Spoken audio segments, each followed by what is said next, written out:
All right, well, we'll go ahead and get started just a minute early. You want to go to the first slide? Mr. Siebenmorgen would like a few minutes to speak. So. Thank you.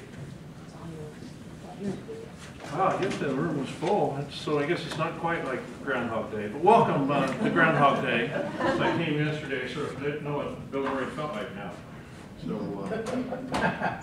we're try to give a repeat performance anyway of what talked about yesterday. I'm here representing the Board of Trustees. For those of you who don't know much of it. Yes, excuse me, sorry. No problem. We started early. For those who don't know much about how the Board of Trustees come together, we are governor appointed to represent different geographic areas of the footprint of the college.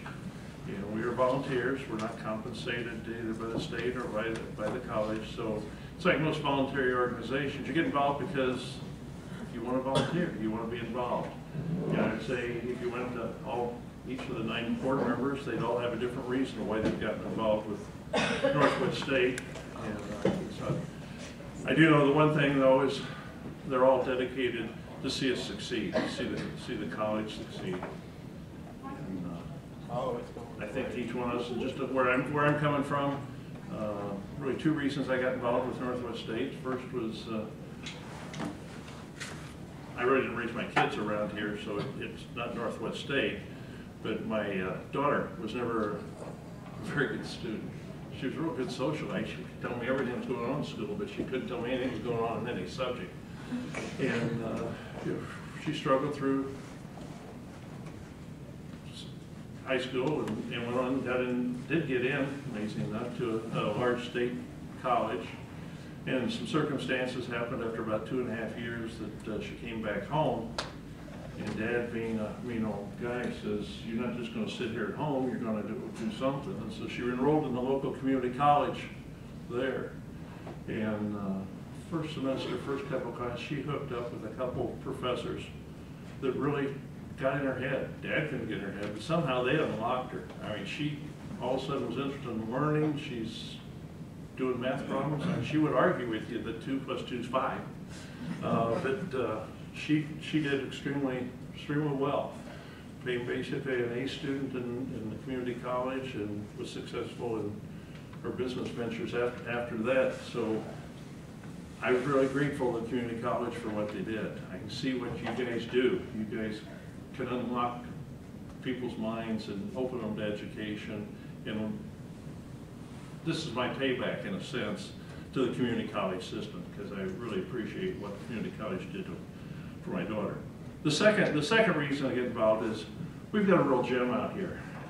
You're the only organization that helps people that want to be helped to better their lives, get an education, improve their lot in life, their vocations, get better pay, and anything that helps Northwest Ohio improve itself, I'm in favor of. And that's the second reason I get involved. So I just thought, that's why I've gotten involved. You'd have to ask each of the board members, because I know from talking to them, each one sort of has a different story of why they got involved. But we are all volunteers, and we're doing this because we want to see the organization continue to succeed. Now, my purpose for coming today really started with Colin. Yeah, it's okay. Colin came representing the association and spoke at our last board meeting and got up and said that, understood that there was a budget issue and things were going to be tight, and that the association wanted to be part of the solution. And I'll tell you, the board was really glad to hear that, and really appreciated him coming to our meeting. And I guess I went on and made some other comments. I don't remember if you were even still there, about there's ways to solve budget problems other than always just cut. Yes, the cuts have to occur. It's sort of the business cycle that maybe the college I've been with, businesses see things that have to be cut. But we have in our business that one of the things we manage with is called efficiency ratio, which is really how many pennies does it take to produce $1 of revenue? And we're always trying to work on that. And because I just the way my head works, everything's sort of a mathematical problem. So how do you solve and work that efficiency ratio down? Lower is better in that case. You can cut, you can keep expenses and all that, or you can push the revenue side. And that's a lot more fun. The cutting side is never fun, but the revenue side is.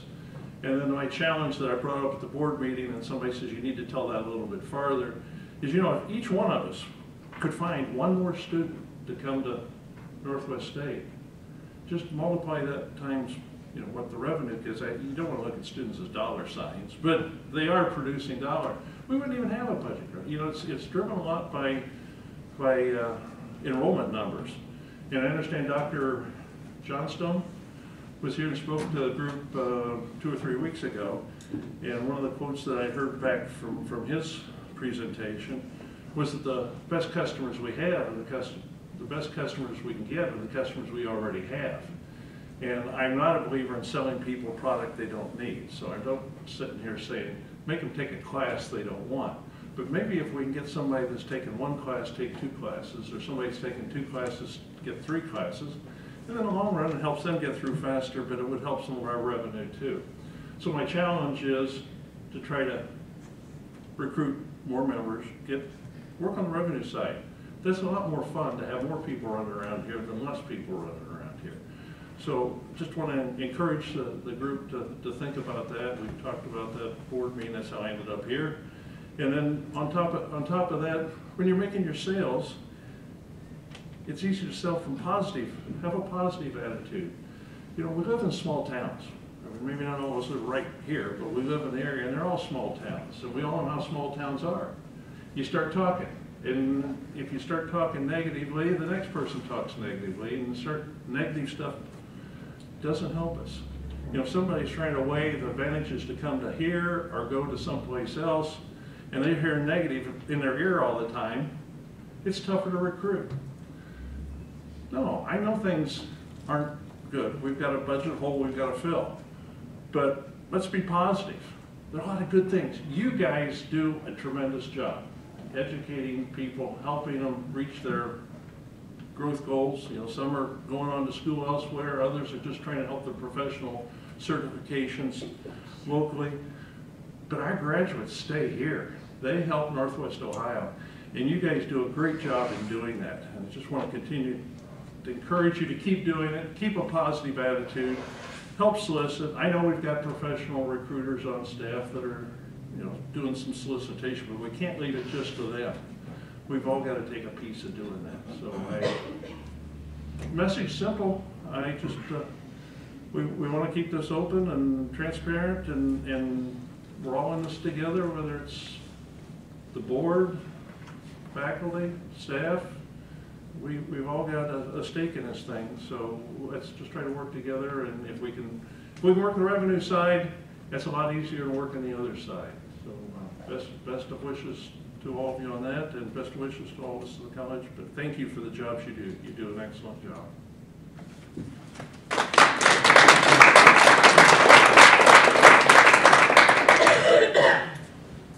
All right, next up, Dan Burklo is going to talk about our strategic plan.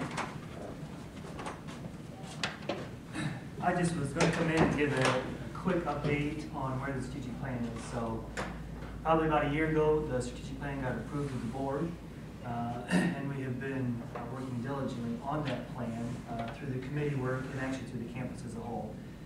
I guess I kind of wanted to update through that, and everybody has paid attention to the strategic plan, correct? Everybody knows where to go on the website so you can read the updates. And everybody gets on every week and checks the updates. And everybody is aware of the sheet which you can actually use as an individual, where if you're actually working on one of the goals, you can go in and make some notes. Everybody's aware of that, correct? So what we've done is we've kind of, I don't want to say we went through a cycle, but we've actually, we do present to the board in board meetings every one of the goals. We went through all the goals except goal number 4, which is on the docket for this upcoming board meeting. At that point, we've basically reviewed the status we have been with the strategic plan with the board. I would also encourage all of you to go in and look at all that, because there's several things that we have completed on the strategic plan. Not being very specific, but I kind of pointed out yesterday, If you look, we have a very good HR department now, and that was one of the big things that came out of the strategic plan was there was a lot of tasks, a lot of things oriented around an HR department and getting that established, which we've done, and you've seen a lot of the work that the HR department has done to the state. Another thing we had in the strategic plan was a budget committee being established, budget transparency. I know Kathy's met with several of the different, I know she's met with the deans and other groups to kind of go through the budget.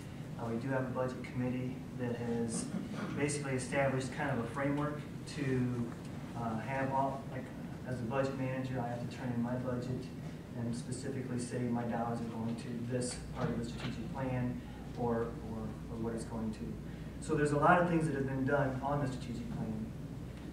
At the same time, we're in a different time today than we were a year ago or a year and a half ago when we were developing the tasks that are associated with each of the 4 goals.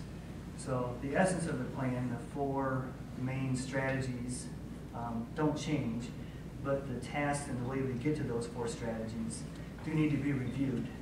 And we're at that point now in the committee. So the committee, we've had leads on each of the goals. So for example, I'm on goal number 1. Cindy's on goal number 4. Let's see, Andrea and Jim is on goal 2. And I don't remember. Lori. Lori is on goal 3. So each of us kind of spearhead that goal and kind of look at it. At the same time, what we've decided is kind of because of where we are as an institution, and that's not just the budget, but everything, other things, we have to kind of look at the strategic plan and those tasks that we had assigned before to complete the strategies. We may need to adjust those. For example, in goal 1, we had on there an advising center. So our overall goal is to do a better job with students and do a good job advising. One of the tasks was to establish an advising center. And at the time, that sounded really good, and we wanted to do that. We still want to keep an emphasis on advising, but now we're looking at more of, I want to say intrusive advising, and that's not the right term, embedded advising. But it is more of a more dedicated, more focused type of advising. I don't have the details on that, but as opposed to an advising center, we want to do embedded advising. But we're looking at it and we're researching it, and that aligns with our completion plan as well as our quality initiative for HLC. So we've, as the strategic planning committee has met and some of the other groups that are meeting, we're kind of trying to work together to make sure that we're all on the same page, taking the same direction and not working in different areas. So I wanted to just let everybody know that when you see the strategic plan and look at those updates, because I know you look at them every week, you'll notice sometimes, and you can read down through there and you can see every month when we meet, we go through each item, what the updates are. You notice the green, yellow, and red status. So the advising center had went on to yellow. We need to kind of come back and assess that, figure out why we're getting as much movement on it. Looking at resources and other strategies that we're using and making some adjustments on that. So I encourage you to kind of watch that, but if you see things move a little bit, that's why. It is a fluid document. But we are still working towards our main strategies. And I would also encourage you to please, I know that there are, I'll speak for goal 1. I know there are things going on all across campus, and there's no way that I know about all those. And when I go to give my updates, I feel bad if I miss something that somebody's working on. So there is a Google document out there that people can say, I'm working on this, or I have this idea, I'd like to share this with the strategic planning committee. By all means, use that or find one of us and let us know. Any questions on the strategic plan? All right, thank you.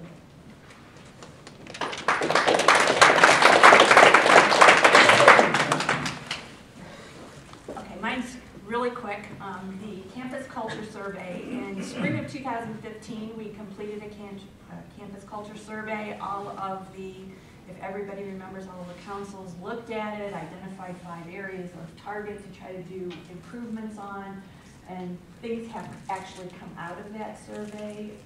With the example might be the labor management committee that was developed. We've had some things happening with human resources and was out of there. The budget committee was formed. There's been changes with strategic planning. So all of that was part of that survey coming out of what those results were. The board has asked us to repeat that survey, so it's time again for us to be doing that. So you will can be expecting to get a link to the survey again later this month. Again, it's going to be the same survey that we did the last time, so we can do some comparisons. The questions are from Baldrige Program Excellence Program, so we're using theirs. There are a couple of questions in this one that are tweaked just a little bit, but they align to the other ones, so we'll be able to use that comparison and also compare to some national data.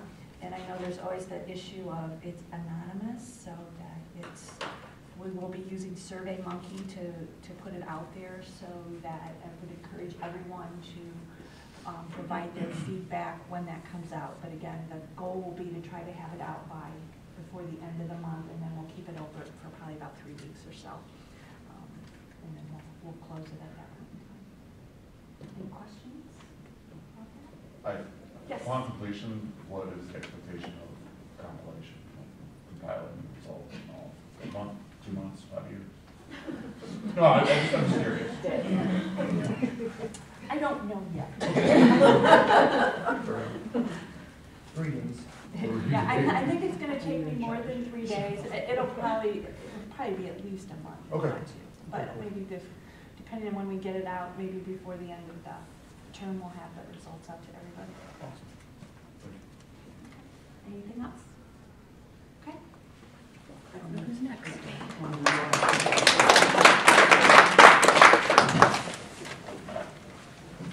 Get up, Todd. Don't worry, I wasn't planning on it. So I get to talk about SafeColleges.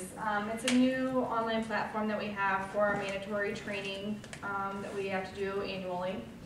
So in the next upcoming week, I will be sending out an email about our 3 topics that we have to train on right now. So Title IX, FERPA, and harassment awareness are the 3 topics. You will have until May 15th to complete the training. They're pretty brief. They're about 15 to 20 minutes, so it shouldn't take too much time. This new platform that we have, it is very handy. It allows us to track everybody who's completed the training, maybe those who haven't, so I can send reminder emails and all that fun stuff. So I've created a document that has step-by-step instructions on how to log in, what your username is, the different trainings that are available out there, and I will be sending that out next week so that we can get started on the training. This online platform also has a variety of different topics, which will be nice.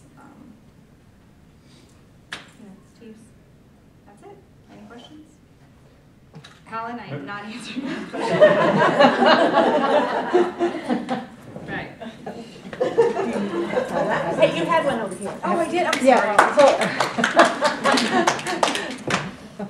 so, my only question is, last several years, we've had to actually print a screen and turn it in. Is that all automated now, or do we still have to do that follow-through? You don't have to do that. There is a certificate that you can print out.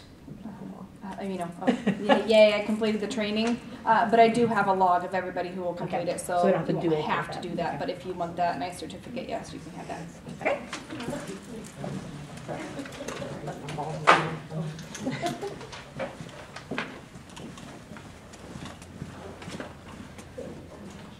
Such a small, intimate audience compared to yesterday. So, hi, I'm Melissa, and Len and I are both the co-coordinators of the Perkins initiative here on campus. Perkins, as many of you know, and I'll refresh your memory for those that maybe are new to it or not refreshed, is the Carl D. Perkins Act, a federal act that ensures access and equity in the career and technology education areas. So it allows a national structure for ensuring that access and equity and supports are there for students in career and technology education, and we're given outcomes in which to ensure that those things are happening. There are 6 things that we are graded on. Our performance indicators are measured through our IPEDS data, which is drawn down by the state, and then the state reports to the federal. So right now, in the state of Ohio, we are compliant in all 6 areas. However, our college is not compliant in 3 areas. There are standards that are set in percentages that we have to reach with our IPEDS data. And if we reach it at full, we get yeses, and if we reach it at 90%, let me reverse that. At 90%, if we have a yes, we're great. If we have no, right. And I'm not saying it right, am I? So if we fail to meet 100%, but it still at 90%, we're okay. But it kind of puts the red flag up for us to start dealing with it a little more closely. So right now, out of these 6 areas, and they're pretty much self-explanatory: technical skill attainment, credential, certificate, or degree, student retention or transfer, and we have missed that target 4 years consecutive.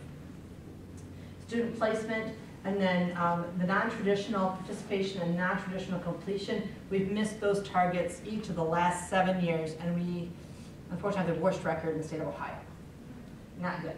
But non-traditional participation, just so I can define it for all of you, is looking at the gender per occupation or career path.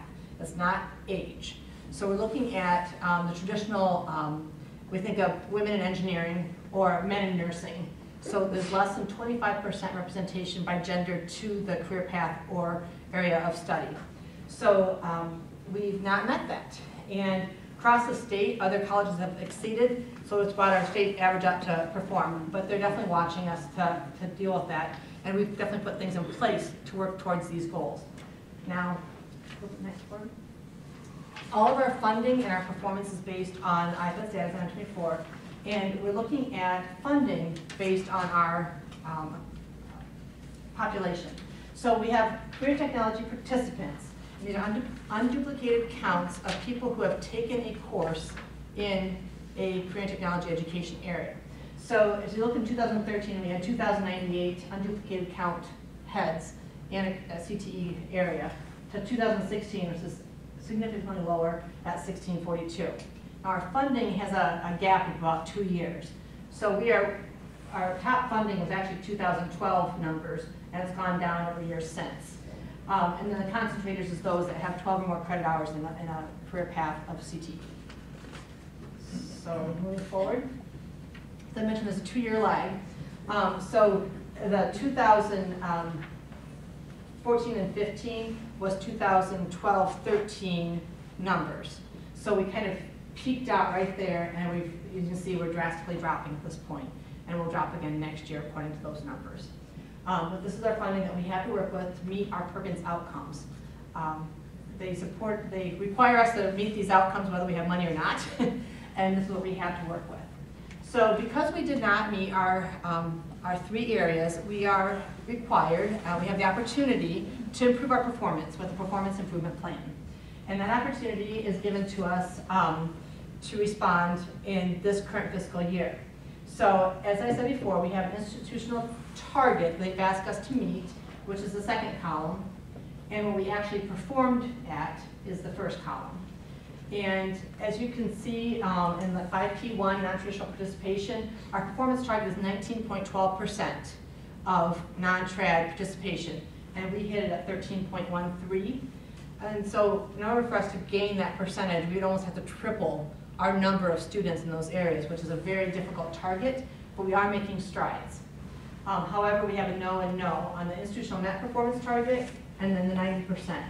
If you look at the 90%, we have 3 that we hit and 3 that we did not. The area that we're boarding that 90% range is the student placement. Any questions about this? Yes. So that first column is Our actual results. This is our actual performance based on IPEDS data that was pulled, and this data is from 2 years ago. okay, So but none of those are at 90%. Okay, so these 2 exceeded 90%. As you can see here, our target was 75.94 on technical skill attainment. We excel in this area. We are one of the strongest in the state, actually, and we're 89.8%. It's 90% of the target. No, that's at 100%. This is 100%. So Yeah, we've yeah, gone to it's like 90% of the target though is what it's saying, not an actual 90%. Right, Okay. yes. That's cool. It's 90% of the 75.94 Right. is 90%. So to earn a yes, we would This need will be 90% 90%, right. of 75.94. Correct. Yes. Right, Okay. like here. Yeah. But To we say just- we've met it, we have, that second column, we have to meet at that So level. this That's is the actual 100%. number that they want us to achieve, and we exceeded that. Where, here, they wanted us, wait, here, not here. So here, sorry, here they wanted us to achieve 77.25, and we did not hit it, we only hit 74, but that's within 90% of that number. Does that make sense? Am I saying it right? Okay. Okay. I don't need to confuse it. Yes, Katie? A couple of slides ago, I could see that the funding is coming down, and you explained that. Are we at risk of losing the funding? I mean, could we lose it all? What could happen is it goes down based on your enrollments, basically. It's an entitlement funded program, so it's based on those calculations. Now, what may happen is that if it drops below a certain point or certain amount, we then become part of a consortium, and we have to share the funds with a series of other institutions, which I think is somewhat inefficient, but you don't have a choice if we drop below that. But if we do have to start sharing funds, we're still held to these outcomes. So, Okay. okay. Okay, so with the 3 areas that we're not performing, we have to submit performance improvement plans, or PIPs, if you will. So we've been working on those. We submitted those a week ago and have been in conversation with deans and others about items to include in that plan.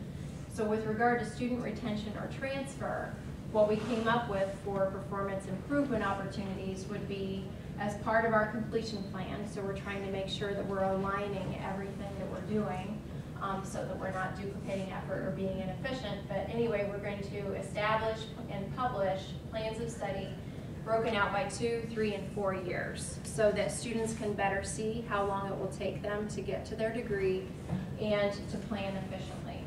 The parties responsible is listed below each of the items. So VP of Academics and the deans would spearhead that. We also had professional development for all full-time faculty on guided pathways from Dr. Rob Johnstone. Many of you were able to attend that session a couple of weeks ago. We're going to explore, and when we say explore, it's at least let's check out whether this is feasible or not, but an opportunity may be to explore the scholarship to completion.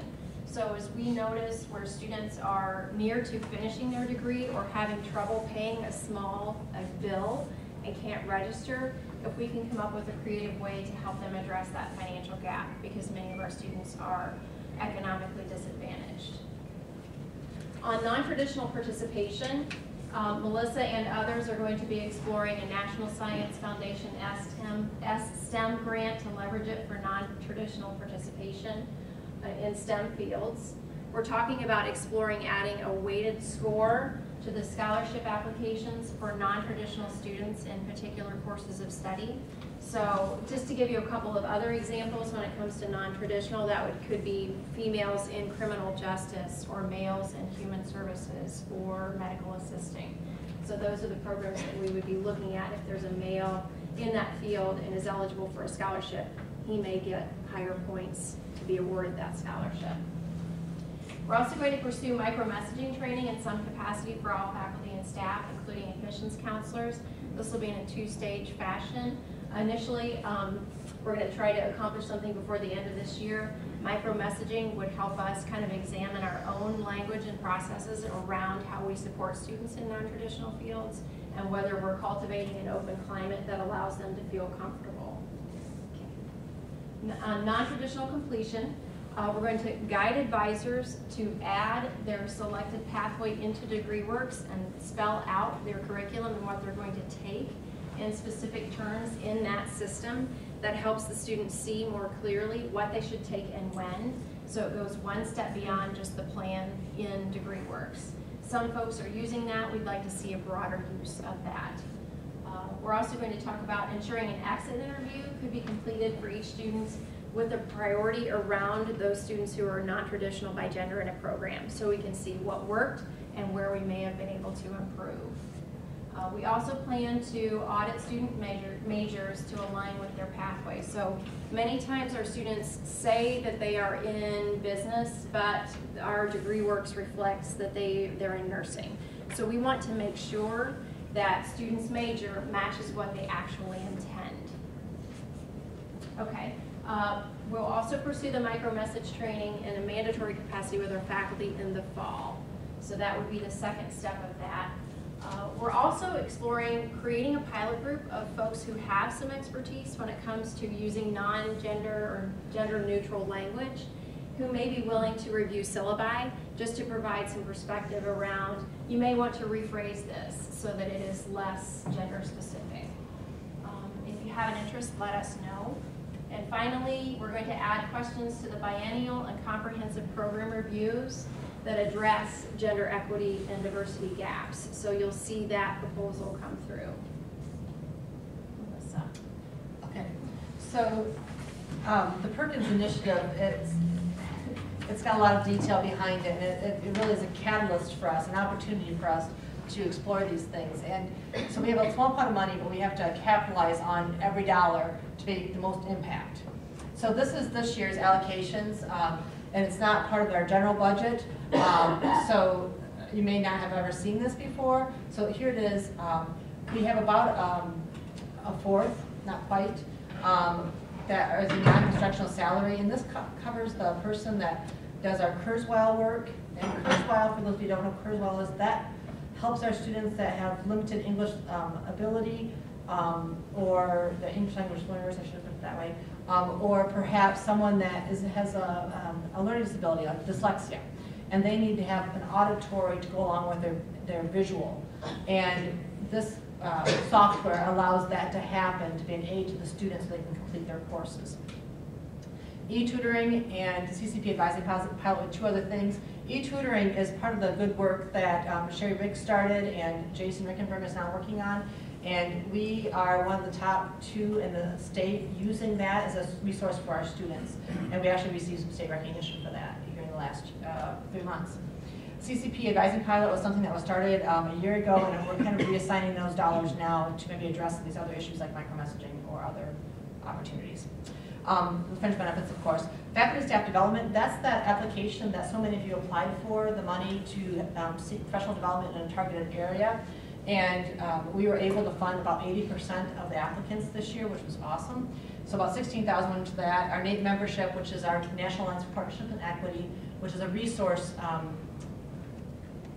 group, I guess, if you will. At the national level, it's recognized by Perkins as being effective educational development. And we sent our presentation to that annual meeting the last 6 years, I think, 5 years. Micromessage training is $10,000. We're not sure if we're going to use all of that there, and we'll reassess that.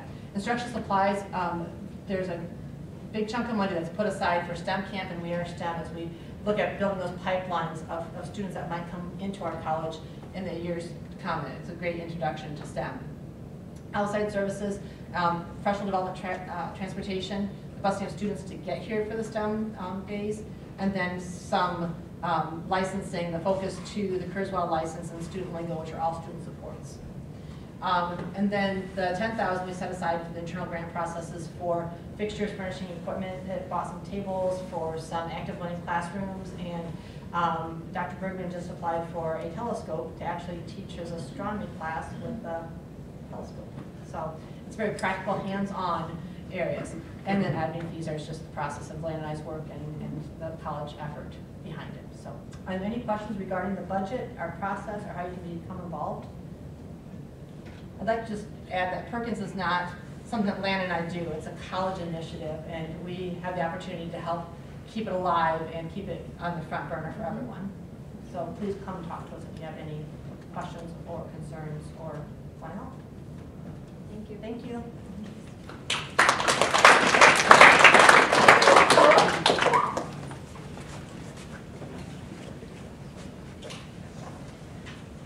Good afternoon. I'm asked just to talk a little bit about publicsurplus.com, and that's our method that we chose to, I'll say, move some of our surplus equipment out. But first thing I have to say is, what do you think of our room here? This is compared to what the old C200 used to look like, and the blue room, and the technology.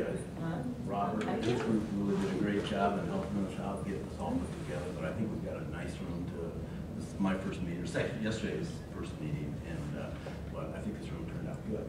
But what I'd like to do is talk about publicsurplus.com, and I didn't realize that a laser doesn't work on a TV, so I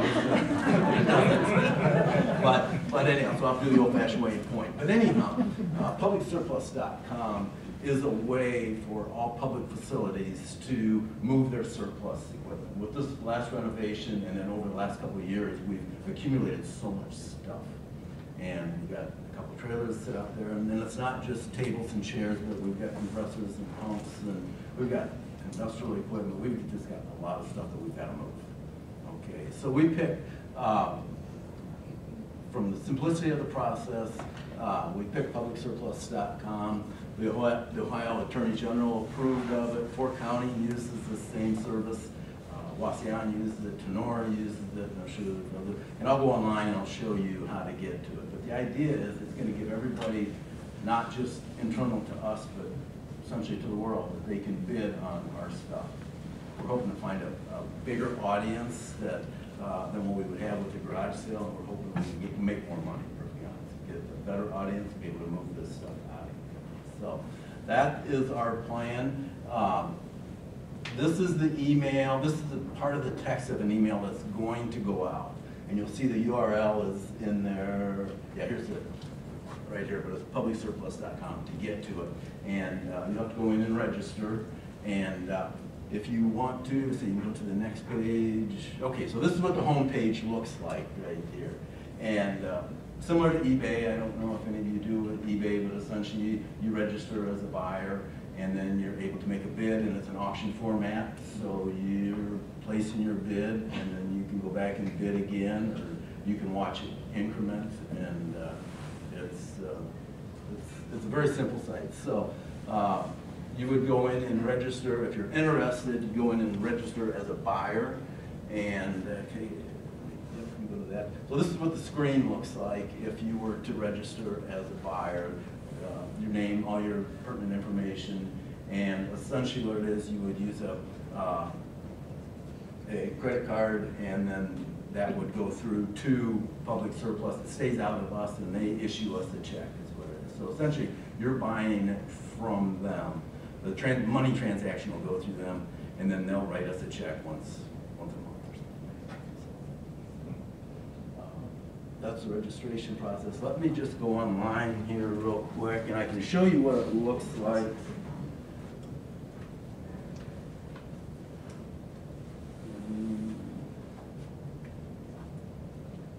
Very close. This is online right here. I'm already logged in, but what you would do is if you were looking, say, in for a region, if we were to pick Ohio, okay, and then agency. These are all the agencies that are in Ohio. We're in this, Fort County's in here, Wasion's in there, so a lot of agencies are in there. And so, very similar to eBay if you're interested in, say, industrial equipment, which,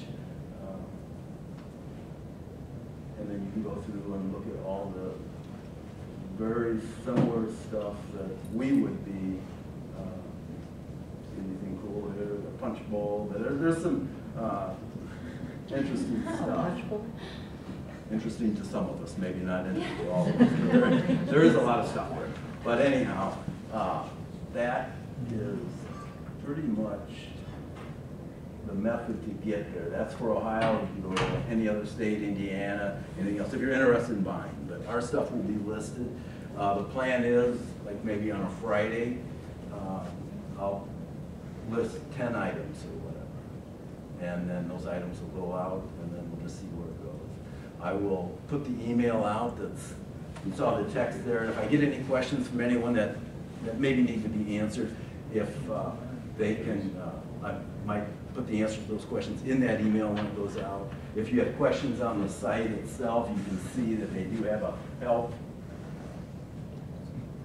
There's a help there, cursor, there's a help there, and then there's a chat service. You want to talk to them on the actual public surplus system itself. But that's pretty much it. Any questions?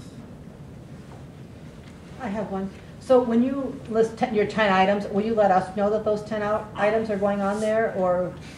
What I'll do is when I send that email out, I'm gonna say that I'm gonna list on Fridays. Not every Friday, but if you're interested, just take a look at it. So the first one will get you, the first email will get you to the URL, be able to get you to the site, and then from there on, you're on your own. At least that's the way we plan on starting. I'm gonna try and work an item through with the college just to see how the business, you know, a $1 item, just see how that goes. I'm gonna work it through the system just because it is new for us, new for the college, new for everybody. But the intention is we'll probably release items onto the site on Fridays, like at 4 o'clock in the afternoon or something. That way, people should have a fair shot because everybody should be off work or 4:30, whatever it is. Should all have the same fair shot at the items and stuff versus somebody being stuck in a classroom and they wouldn't have an opportunity because they're teaching or whatever. So we're going to try to pick a time that releases everything so that you have just as much of a shot as anybody else out there in the public to be able to buy. So, bid high and bid often. Real quick, Robert, these podiums can be a bit shorter because I'm like tiptoeing and being able to read. So real quick, cover the committees on campus. We have a budget committee, and these are the members. I'm not going to read through it. We also have the OrgCom committee. Professional labor management, there's 2 of them. Well, there's 2 labor management committees, one for the professional association, one for the support. And these are the members. Strategic planning committee, and Dan did a good job of providing an update to us on that today. Distance learning. Academic affairs, and the assessment committee. And then the campus emergency committee. So everybody should receive a copy of this, and if you're interested in the members, you can take a look at it. Cassie Rickenberg is the keeper of those lists.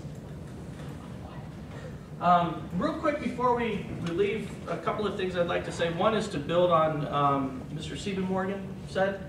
This morning I heard a wonderful story that I would like to relay to the campus, and this is exactly what he was talking about.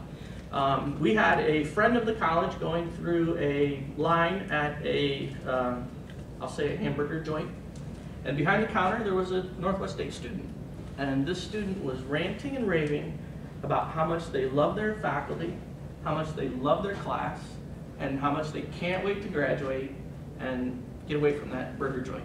So that, how hard do you think it's going to be for that faculty member to keep his program up and going? It's going to be very easy, right? Because every one of his students is recruiting for his program. And that doesn't mean the courses are easy. Many of you have heard me lament over the doctoral courses that I'm taking. And lament, I'm being very kind because I whine about it, actually. But my favorite faculty is the first faculty member to give me a B since my freshman year in college. And why is he my favorite faculty? Because when I emailed him a question, I got an answer. When I made statements, he respected my opinion. He treated me like a professional. I learned a lot from this faculty. The class I'm in now, I'm in week 4. I've sent 4 emails to this faculty. I've gotten 1 response. How much of an advocate am I for Walden University when I talk about that story? Not much. So when you're, and it's not just faculty, when you're in front of the student, be professional, be respectful. Have the student walk away with a positive impression of Northwest State, and they're going to help us with enrollment. That's the power of that positive attitude. So now something not so cheerful, I suppose. Many of you have already heard the Van Wert facility is closing as of August of this year. The students there in the PM program will graduate there, and the students that are in the RN program, we're making provisions for them to finish their programs here. In order to balance fiscal year 2017, we're having to pull funds out of the unrestricted reserve account, and that account, once we pull those funds, is essentially depleted. So that opportunity won't exist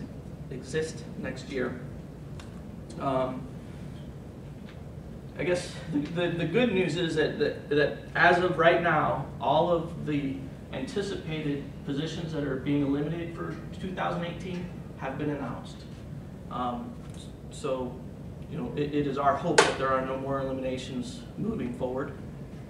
There are some things that we don't control that might contribute to having to make further decisions that are tough. We're anticipating a 2% drop in enrollment for next fiscal year. If there's no drop or there's an increased rate, our revenue will be where we need it to be to continue. If it's more than a 2% drop, then there's another time where we may need to make some tough decisions. I would like to talk a little bit about, I graphed Northwest State enrollment from 1968 to today. And traditionally, we seem to hover right at around that 2,000 FTE point. So for the vast majority of the 2000s, from 2002 to 2009, our FTE was right around 2,000 per year, which is where we are now. And if you track backwards, in the 80s, there was a period of time where we really were right at about 2,000. You have to go back to early 1980s before you see us get much below that. It's not the stock market, so it's not the same, but I guess what I'm trying to say is we're at that 2,000, and historically that's where we kind of live, and then we go up. I'm hopeful that will happen for us, but can't be certain for sure. There's a number of grants in fiscal year 2018 that we've targeted, and we have some, the TAC grant will be ending shortly after 2018. But if none of those grants are awarded, then there's some positions that may become in jeopardy, certainly compromised. And the governor's released his budget for the next 2 years, and there's a few things in there that are not positive for community colleges. The last 2 years, we've not been allowed to raise tuition. The years before that, we were very limited in how much we were allowed to raise. If you look at the period of the last decade, there's been a number of times where tuition has been frozen. Well, he's announced that for the next 2 years, we won't be able to raise tuition again. So that creates a challenge for us. For the first time, the budget is going beyond just tuition, and it's saying we won't be able to raise fees as well. So our fees become locked. What that means is when the supplies for the welding program go up, we can't charge more just to the student just to cover those fees. Certainly something that's not in our control. And there's another item in the budget that states that starting the fall of 2018, the most a student will be required to pay for textbooks for the entire year is $300. And Northwest State is going to have to accommodate that in some way unless something changes. Yeah? And actually, if I can elaborate on that just a little bit, I was on a conference call with the other fiscal officers today, and it's $300 for the year. However, that will be prorated based on 30 credit hours, which is the full-time status for a year. So what it really breaks down to is we would be able to charge a student $10 per credit hour for their textbooks, whether they be hard copy or electronic. Again, this is all in the budget that's being proposed. Has to work through the House, has to work through the Senate. I actually got myself put onto a committee today to try to get ahead of this. The fiscal officers are going to try to gather data and get ahead of this and see if we can do anything to influence it.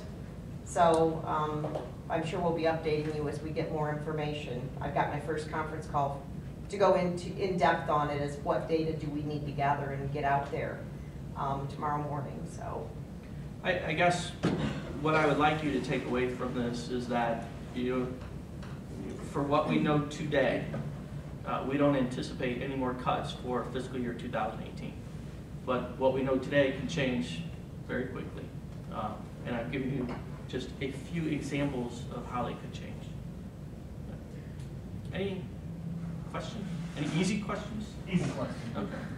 I don't know if this might be for Kathy as well, but on the textbooks, the $300, do you know if that is literally per class, or will they do that as an average? In other words, if you have a student that takes 4 classes, 2 which don't need books and 2 which does. Or, for example, if you have a Calc 1 and Calc 2 sequence, it's the same book. first class is very expensive, the second class is, will they take that into account? They don't have all the wording written up on this yet, and they're telling that it's gonna be at least next week, if not the following, before we have the actual wording. So until we can see some of that, it's really hard to know. We got the information we did this morning, a little more detail about it, because the person who is the chief fiscal officer at the Ohio Department of Higher Education used to work at the Office of Budget and Management. It's the Office of Budget and Management that works with the governor to put out the budget. So we feel like we've got a little bit of behind-the-scenes information, but again, he just said we're gonna have to wait until we get all the wording to really try to know what exactly to address. We're just pulling our group together as fiscal officers in order to try to say what data do we want to start collecting from each of our institutions so that we can try to be ready to hit the legislature hard with data and facts of how difficult it would be for all the institutions. I have another question too on lab fees. When does that take effect? So because I know we've already, like we just went through our adjustments to our lab fees. So do we get those, or will those be? We don't know. We don't know until we see the wording to see what the time frame is that they're talking to about imposing all of these things. We don't know. I believe the textbooks may be out a year, but don't know that for certain. So that may not start until the 18-19 instead of the 17-18. So, but as far as the lab fees, it could very well be imposed for fall. It's very possible. I should have read my last comment here. It says we're still evaluating the governor's announcements to learn the full impact. What I wanted to do was provide an example of the types of challenges that are presented to us that we don't control. And as Kathy has explained, we just don't know yet. But those are the types of items that come to us after today, because of what we know today, we are balanced for 2018. I wasn't looking for more work. I literally got on the committee just so I could try to get the information sooner if possible. You have to put us ahead of the game with everything. Any other questions? And I wish I had ended on a joke instead of starting with one, but I can't think of one at all right now. Sorry. Have a good afternoon.